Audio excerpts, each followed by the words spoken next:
जय हिंद दोस्तों। Class 11th physical geography cover कर रहे हैं हम लोग और सेकंड चैप्टर हमने कवर कर लिया है और फर्स्ट भी हमने पहले ही कवर कर लिया था। सेकंड चैप्टर में हमने बात की कि अर्थ का ओरिजिन कैसे होता है, अर्थ इवॉल्व कैसे करती है हमारी। देखिए, ओरिजिन तो हम लोग बात करते हैं उस पर्सपेक्टिव से कि आखिर क्या ऐसी वजहें हुई होगी, क्या ऐसे सर्कमस्टेंसेज हुए होंगे कि अर्थ हमारा ओरिजिन में आया, अस्तित्व में आया।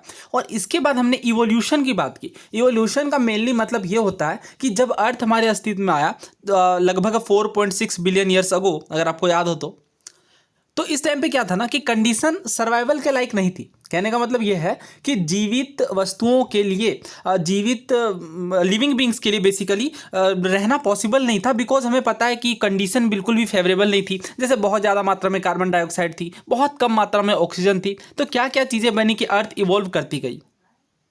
तो ये सारी बातें हमने लास्ट के लेक्चर में कवर कर ली हैं। उम्मीद है आपने उस लेक्चर को देखा होगा।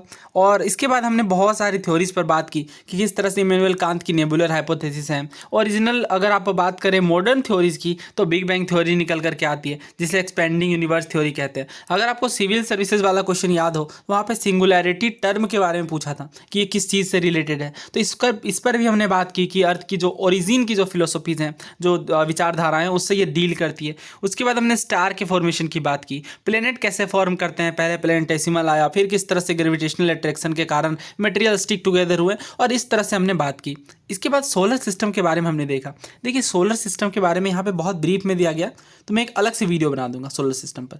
क्यों? क्योंकि आए दिन क्वेश्चन बनते रहते हैं कि बताइए कौन सा प्लेनेट अलग डायरेक्शन में रिवॉल्व करता है, या फिर बताइए कि कौन सा सूर्य के सबसे नज़दीक है, या ग्रहों को क्रम में लगाइए, किस प्लेनेट के पास कितने सैटेलाइट्स हैं। इस तरह के क्वेश्चन बहुत सारे बनते हैं। इनफैक्ट पूछा जाता है कि कौन सा जोवियन प्लेनेट है, कौन सा टेरेस्ट्रियल प्लेनेट है। तो इन सारे सवालों की श्रेणी को हम लोग एक साथ कवर कर लेंगे।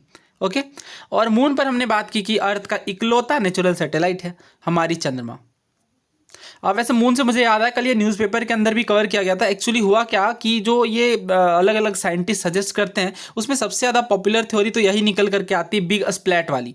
बिग स्प्लैट का मतलब कि एक बहुत बड़ा, बहुत वाइड जाइंट बॉडी यहाँ पर आकर के अर्थ से टकराती है, जो कि मार्स के 3-4 गुना बड़ा होती है, और यहाँ से एक स्प्लैट, बड़ा सा स्प्लैट का टुकड़ा निकलता है, और ये जो गहरा गड्ढा बनता है, ये प्रशांत महासागर होता है, पैसिफिक ओशन।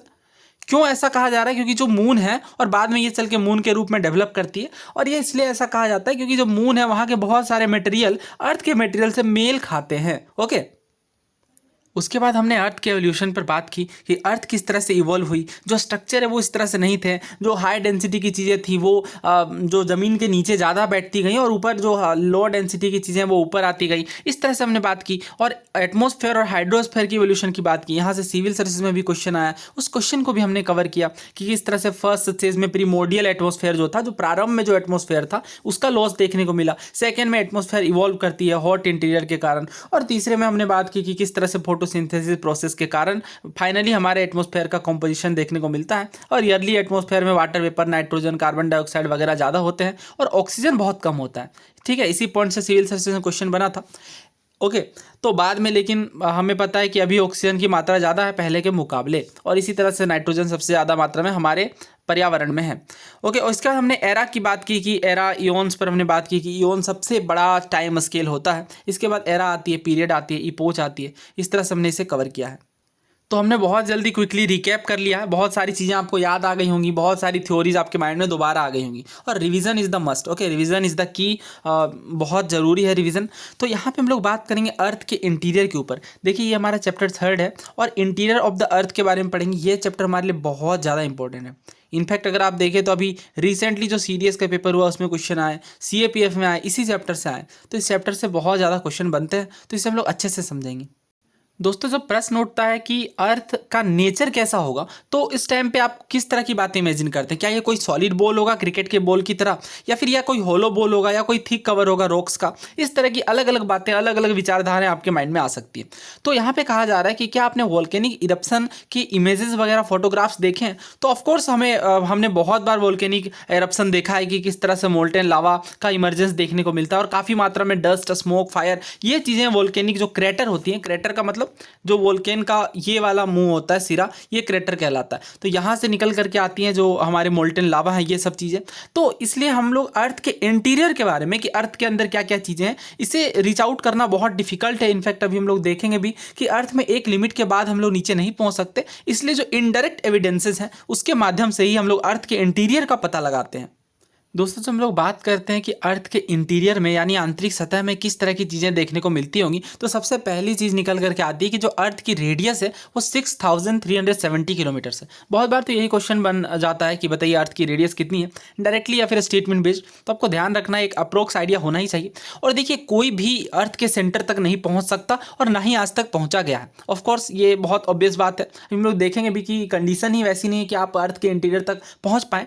तो इस वजह से जो हमें ऑब्जर्वेशन, जो सैंपल निकल करके आते हैं, उसी के आधार पे हम लोग अंदाज़ा लगाते हैं और उसी के आधार पे हम लोग कैलकुलेशन बेस्ड स्टडी करते हैं और समझते हैं कि अर्थ के इंटीरियर में क्या क्या चीज़ें होंगी।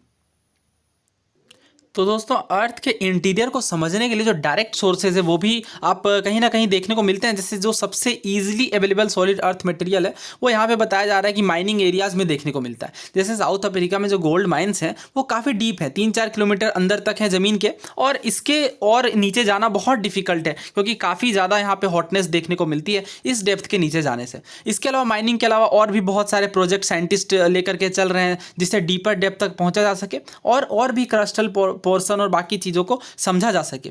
जैसे डीप ओशन ड्रिलिंग प्रोजेक्ट और भी तमाम तरह के प्रोजेक्ट चलाए जा रहे हैं। इसके अतिरिक्त डीपेस्ट ड्रिल की बात की जा रही है कोला में, जो कि आर्कटिक ओशन में है, और यहाँ पे 12 किलोमीटर तक मैक्सिमम पहुँचा जा सका है। तो आप समझ सकते हैं कि 10-12 किलोमीटर के बाद पहुँचना बहुत ही ज़्यादा डिफिकल्ट है। और जो हम लोग डायरेक्ट सोर्सेज की बात कर रहे हैं उनमें मेनली ज़मीन के अंदर की जो चीज़ें हैं उसी के आधार पर हम लोग कैलकुलेशन करके अपने इस ओपिनियन तक पहुँचते हैं कि अर्थ के अंदर की सतह कैसी है। और इसके अतिरिक्त जब वोल्केनिक इरप्शन होता है तो इसमें जो मैग्मा निकल करके आता है, जो कि पिघला हुआ मटेरियल होता है, मोल्टेन मटेरियल होता है, उसे लेबोरेटरी में ले जा करके एनालिसिस की जाती है और उसके आधार पर भी बहुत सारी बातें पता लगाई जाती हैं। जैसे इस मैग्मा कितने डेप्थ तक था, इस तरह की बातें।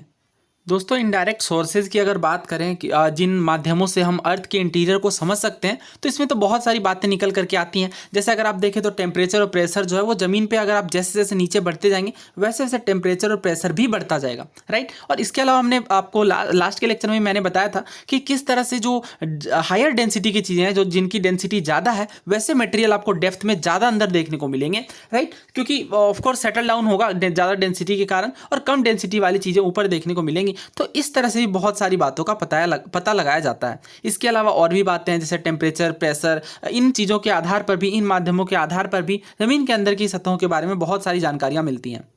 दोस्तों इसके अलावा एक और बहुत यूनिक बात आपको देखने को मिलेगी, जो मीटियोर्स आते हैं। मीटियोर्स मतलब आपको पता होगा कि जो आसमान से एक बड़े चट्टानों का टुकड़ा निकल करके आता है, धूमकेतु टाइप का। तो वो जो चीज़ें होती हैं वो भी अर्थ के इंटीरियर के बारे में बताती हैं। तो अब आपको लगेगा कि ये तो मतलब अर्थ के इंटीरियर से आया ही नहीं, तो अर्थ के इंटीरियर के बारे में हमें जानकारी कैसे दे सकता है। तो ये कहा जा रहा है कि जो मटेरियल और जो स्ट्रक्चर है मीटियोर का, वो समहाउ हमारे अर्थ से सिमिलर है। तो इस वजह से जैसे सॉलिड बॉडी जो डेवलप होती हैं इन मटेरियल में, तो इनके आधार पर भी बहुत सारे इंफॉर्मेशन का पता लगाया जाता है। इसके अतिरिक्त और भी बहुत सारी चीज़ें जांच करके पता लगाया जा सकता है, जैसे ग्रेविटेशन हो गई, मैग्नेटिक फील्ड हो गई, सिस्मिक एक्टिविटी जिसमें हम लोग भूकंप वगैरह की तीव्रता मापते हैं। इन चीज़ों के आधार पर भी अर्थ के कितने डेप्थ में कौन कौन सी चीज़ें मिलती हैं, इन चीज़ों का पता लगाना सरल होता है। दोस्तों ना हम लोग बात करेंगे अर्थक्वेक की। देखिए अर्थक्वेक बहुत इंपॉर्टेंट टॉपिक है। अगर आप एग्जाम के पर्सपेक्टिव से देखें तो बहुत सारे क्वेश्चन आए हुए हैं। इनफैक्ट अगर आप देखें तो अभी जो रिसेंटली का एग्जाम हुआ CDS का, इनमें भी सवाल आया और NDA के क्वेश्चन में भी अर्थक्वेक से क्वेश्चन आए। रिसेंटली बहुत सारे क्वेश्चन पूछे जा रहे हैं अर्थक्वेक से और ये काफ़ी इंपॉर्टेंट टॉपिक है। इनफैक्ट अगर आप देखें तो अभी तक काफ़ी सारे क्वेश्चन पूछे गए हैं, सिविल सर्विसेज में भी अक्सर ही पूछे जाते हैं। तो उन सारे क्वेश्चन को कंपाइल करके कवर करेंगे इस टॉपिक के एंड में। ओके, तो आपको ध्यान से समझना है अभी अर्थक्वेक को। इसमें कुछ वेव्स के बारे में हम लोग देखेंगे, बहुत तरह की वेव्स भी होती हैं इसके अंदर। उन चीज़ों को जब आप एक बार क्लियरली समझ लेंगे तो फिर काफ़ी इंटरेस्टिंग भी ये है और काफ़ी सारे क्वेश्चन भी निकल करके आते हैं। तो अर्थक्वेक जैसा कि आप सबको पता है, इसे भूकंप कहते हैं हिंदी में, और भूकंप यानी जमीन का कंपन यानी shaking of the earth he earthquake कहलाता है। ठीक है, ये बेसिक डेफिनेशन है। और अर्थक्वेक से अगर मेंस में क्वेश्चन आता है तो ये बात आपको इंट्रोडक्शन में जरूर लिखनी है कि earthquake is nothing but the shaking of the earth. तो डेफिनेटली इसके पीछे की रीज़न हमें पता है कि जो रिलीज ऑफ एनर्जी होती है इसके कारण वेव्स जनरेट होती है जो सभी दिशाओं में ट्रेवल करती है। इस वजह से अर्थक्वेक देखने को मिलती है। दोस्तों लेकिन ठीक है, ये बात तो समझ में आती है कि अर्थक्वेक में क्या होता है कि एनर्जी रिलीज होती है, इस वजह से शेकिंग देखने को मिलती है। लेकिन सवाल ये उठता है कि अर्थ फिर शेक क्यों करती है, राइट। ये बहुत ऑब्वियस क्वेश्चन है और इस क्वेश्चन के आंसर को समझने से पहले आपको थोड़ी बेसिक इन्फॉर्मेशन होनी चाहिए, जैसे प्लेट्स वगैरह के बारे में, टेक्टोनिक प्लेट्स और भी जो विभिन्न तरह की बातें हैं इससे एसोसिएटेड, वो चीज़ें थोड़े ब्रीफ में पता होना चाहिए। देखिए यहाँ पे क्या बताया जा रहा है कि जो एनर्जी रिलीज हम लोग बात कर रहे हैं कि जो रिलीज ऑफ एनर्जी देखने को मिल रही है जिसके कारण अर्थक्वेक की परिघटना हो रही है, ये फोल्ट में आकर करती है। अब फोल्ट क्या है, तो क्रिस्टल रॉक में एक शार्प ब्रेक जैसा होता है।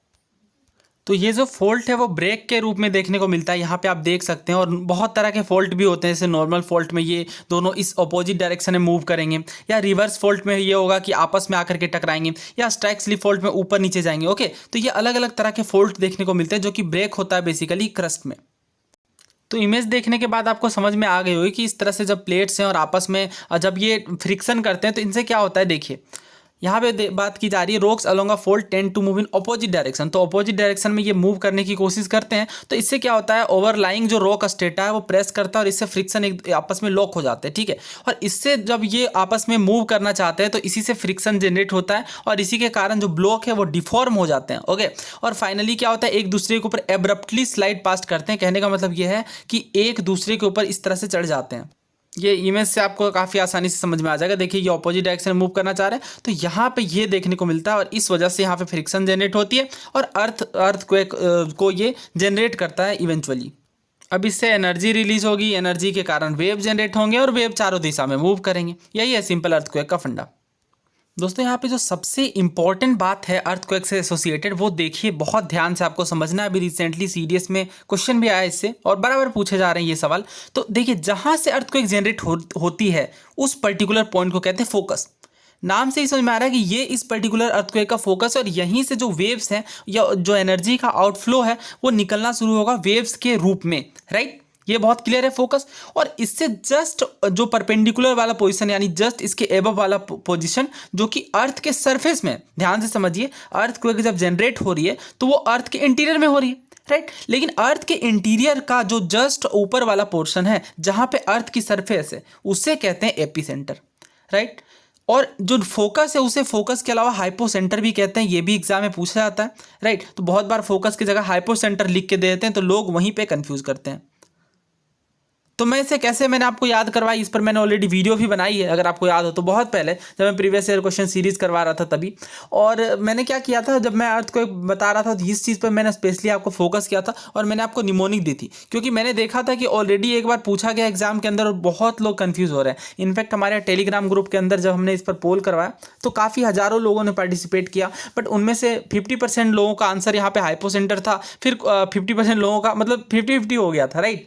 तो इतनी ज़्यादा गलतियाँ देखने को मिली, तब मैंने सोचा कि इस पर कुछ निमोनिक वगैरह तैयार करते हैं। और दोस्तों अगर आपने हमारा टेलीग्राम चैनल नहीं ज्वाइन किया तो आप डिस्क्रिप्शन बॉक्स से जाकर के ज्वाइन कर सकते हैं। सारी अपडेट्स मैं वहीं पे देता हूँ और इसके अलावा हमारी क्विजेज भी होती हैं और आप मुझे डायरेक्टली रीच आउट भी कर सकते हैं वहाँ से।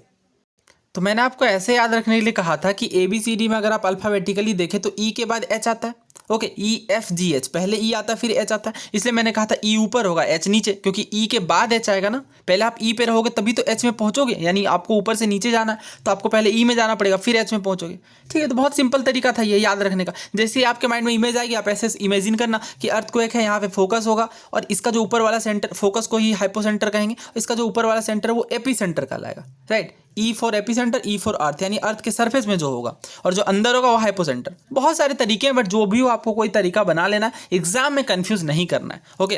तो ई आएगा फिर एच आएगा, राइट। तो ये दो महत्वपूर्ण बातें मैंने आपको बता दी, ओके, कि फोकस कहा जाता है जहाँ से एनर्जी रिलीज होती है वहाँ से उस पॉइंट को फोकस या आप कह लें हाइपोसेंटर। और इसके अलावा मैंने बता दिया दूसरा कि एपीसेंटर कहलाता है इसके जस्ट अबव वाला सरफेस। दोस्तों अब हम लोग अर्थक्वेक वेव्स के बारे में समझेंगे। देखिए सारे ही जो नेचुरल अर्थक्वेक है वो लिथोस्फीयर में होते हैं। अब लिथोस्फीयर क्या है, तो देखिए अर्थ के जो सतह है ना उनमें बहुत तरह के स्फीयर्स देखने को मिलेंगे। इस पर हम लोग बात करेंगे डेफिनेटली इसी चैप्टर के अंदर, लेकिन आपको अभी फिलहाल बस ये समझना है कि जो अर्थ की सरफेस है वहाँ से 200 किलोमीटर अंदर तक लगभग लिथोस्फीयर देखने को मिलता है। तो डेफिनेटली उसी के अंदर, अब उसी दायरे में आपको अर्थक्वेक देखने को मिलेगा। और अर्थक्वेक को मेजर करने के लिए एक इंस्ट्रूमेंट यूज़ किया जाता है जो कि जिसका नाम है सिस्मोग्राफ, ये आप सबको पता है, ठीक है। और ये वेव्स को रिकॉर्ड करता है जो कि सरफेस तक पहुंचती हैं। ओके, और ये जो मेजरमेंट आती है ना वो रिक्टर स्केल कहलाती है। रिक्टर स्केल में वो मेजर किया जाता है। और अभी दोनों के बीच डिफरेंस पर हम लोग बात करेंगे। फिलहाल आपको ये समझना है कि सिस्मोग्राफ से बेसिकली वेव्स की रिकॉर्ड पता चलती है कि वेव्स सरफेस में किस तरह से पहुंच रही है। दोस्तों वेव्स के ऊपर हम लोग डिटेल में बात करेंगे नेक्स्ट लेक्चर में, क्योंकि वो बड़ा टॉपिक है और काफ़ी सारे क्वेश्चन उससे आते भी हैं, जैसे शैडो जोन वगैरह हो गए। तो इन सब चीज़ों को डिटेल में हम लोग कवर करेंगे। फिलहाल हम लोग बात करते हैं अर्थक्वेक के मेजर पर, और उसके बाद यूपीएससी के द्वारा जो प्रीवियस ईयर क्वेश्चन आए हैं वो सारा हम लोग कवर करेंगे। तो देखिए अर्थक्वेक जो है वो उन्हें किस तरह से मापा जाता है, मैग्नीट्यूड और इंटेंसिटी के आधार पर जो मेजरमेंट का तरीका है वो रिक्टर स्केल में रिकॉर्ड होता है। राइट, रिक्टर स्केल क्या बताता है, बेसिकली मैग्नीट्यूड बताता है। मैग्नीट्यूड मतलब तीव्रता, किस तीव्रता का अर्थक्वेक आया, क्योंकि इसी के बेसिस पे तो पता चलेगा ना कि उस अर्थक्वेक से कितनी ज़्यादा तबाही देखने को मिलेगी।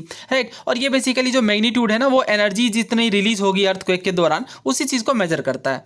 जो मैग्नीट्यूड है वो 0 से 10 के बीच एक्सप्रेस होता है, और आपको पता होगा कि जो 1-2 का आता है वो बहुत कम होता है, उसका 4-5 मॉडरेट लेवल का, और 7-8 के बाद काफ़ी ज़्यादा तीव्रता का माना जाता है। तो ये मैग्नीट्यूड होता है जो तीव्रता बताता है कि कितनी तीव्रता का, कितनी इंटेंसिटी का अर्थक्वेक आएगा। और देखिए जो इंटेंसिटी स्केल है वो मर्केली स्केल के नाम से भी जाना जाता है, और ये एक इटालियन सिस्मोलॉजिस्ट के नाम पे रखा गया है। और जो इंटेंसिटी स्केल है वो क्या है, विजिबल डैमेज को अकाउंट करता है। विजिबल डैमेज का मतलब ये है कि कितनी ज़्यादा डैमेजिंग देखने को मिली अर्थक्वेक के द्वारा। ठीक है, और इसकी जो रेंज है वो 1 से 12 तक है। रिक्टर स्केल की रेंज कितनी है, 0 से 10। तो रिक्टर स्केल क्या मेजर करता है, ये मेजर करता है कि कितनी ज़्यादा मात्रा में एनर्जी रिलीज हुई, और उसी के बेसिस पे मेजरमेंट देखने को मिलता है। लेकिन मर्केली स्केल में क्या होता है, मर्केली स्केल में डैमेज को मेजर किया जाता है, डैमेज की तीव्रता को मेजर किया जाता है, और यहाँ पे आपको 1 to 12 देखने को मिलेगा। तो प्रीवियस ईयर क्वेश्चन करेंगे तो और क्लैरिटी आएगी।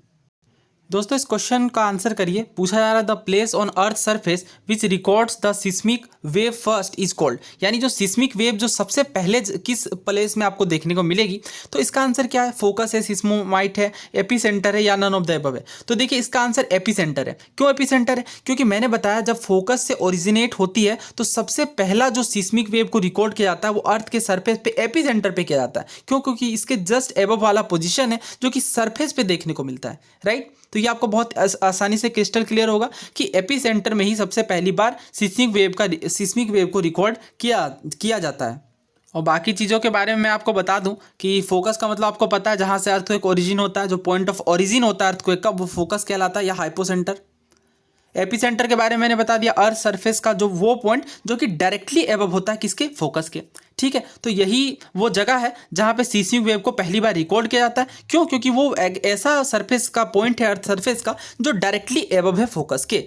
ठीक है, आई होप ये आपको बहुत अच्छे से क्लियर होगा। मैं फिर से आपको दिखा देता हूँ। मान लीजिए ये हमारा फोकस है, तो यहाँ से जस्ट एबव वाला जो सरफेस है वो कहलाएगा एपीसेंटर। और यही कारण है कि यहाँ पे सबसे पहले बार रिकॉर्ड किया जाए, क्योंकि फोकस में तो जाकर के रिकॉर्ड नहीं कर सकते ना, बहुत ऑब्वियस बात है ये।